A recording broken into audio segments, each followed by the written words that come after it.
Bonjour à tous. Suite à l'appel au témoignage de notre frère Philippe Martin sur le sujet de la divine volonté, je vais vous partager ma petite expérience. J'habite sur l'île de la Réunion.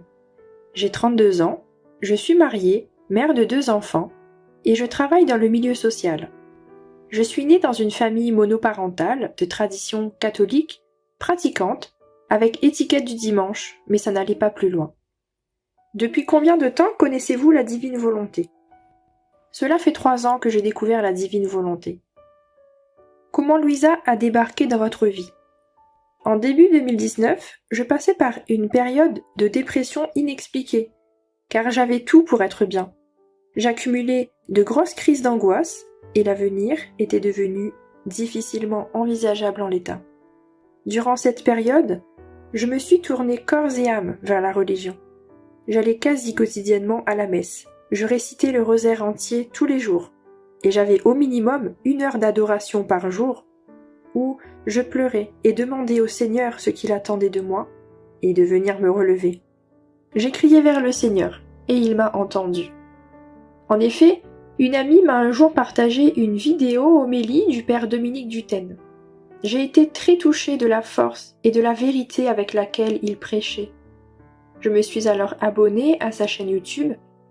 Au fil des vidéos, il a commencé à parler de Louisa et de la divine volonté, et j'ai voulu en savoir plus. J'ai donc fait des recherches sur Internet, écouté et lu tout ce que je pouvais trouver sur le sujet, et cela m'a donné envie de lire les livres du ciel.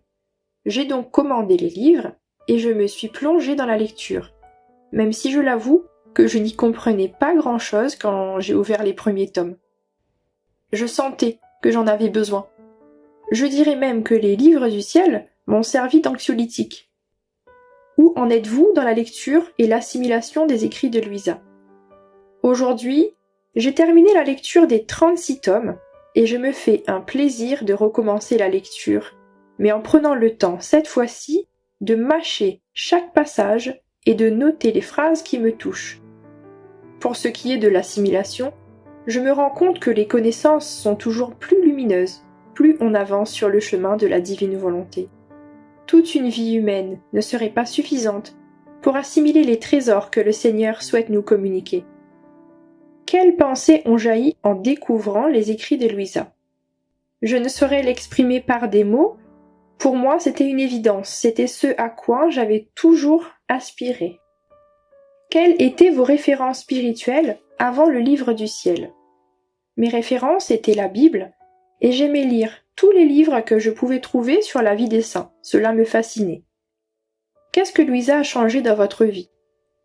Je fais plus attention à mon comportement et à tout ce qui m'entoure, que ce soit les personnes, la nature ou même aux situations qui peuvent arriver. Je ne prie plus avec une formulation sur le ton de la demande. Jésus, viens m'aider dans telle situation. J'accueille ce qui peut m'arriver et je demande au Seigneur, que veux-tu que je fasse pour toi ? Maintenant, c'est moi qui agis avec le Seigneur. J'ai un but, un rôle à jouer dans le plan de Dieu. Mes souffrances, mes actes, ne sont plus personnels, mais pour le bien du monde entier, passé, présent, futur, et peuvent soulager notre Seigneur. Comment distinguez-vous l'avant de l'après ? Ce qui a changé, c'est un grand apaisement. Je suis passée d'une femme sans avenir certain à une missionnaire de la divine volonté. Je me lève, je vis et je m'endors pour, avec et en la divine volonté. Êtes-vous meilleur en vivant dans la divine volonté ? Je l'espère. En tout cas, j'ai plus de facilité à voir mes défauts et à les corriger. Quels témoins sont importants pour vous aujourd'hui dans la divine volonté ? Aujourd'hui, je me nourris avec les pères Duthène, le père John Nang, mais aussi les pères Olin Brown, Pablo Martin, Alberto Hortelano, Ricardo Della Torre, Iannuzzi et le docteur Tomasini. Plus largement, les partages de tous les frères et sœurs dans la divine volonté sur le site de notre sœur Hollande ou dans nos cénacles respectifs sont pour moi d'une grande importance. Racontez-nous votre journée type. Je commence toujours avant de sortir de mon lit par le signe de la croix et je demande au Seigneur de venir se lever en moi. Je plonge ensuite tous les actes de ma journée à venir dans la divine volonté et dépose mon je t'aime au nom de tous et pour tous. Je demande ensuite à Maman Marie de m'aider à rester dans la divine volonté tout au long de cette journée. Je lis le passage du jour en lien avec le passage biblique. J'ai aussi la chance d'avoir un temps de trajet pour me rendre au travail qui me permet d'avoir du temps pour écouter 1 heure de la Passion par jour, ainsi que de suivre un enseignement sur la divine volonté. Dans la journée, j'essaie d'actualiser le plus d'actes possible dans la divine volonté, en appelant la divine volonté en début de mes actions, de déposer mes je t'aime dès que j'y pense et de réparer au nom de tous et pour tous.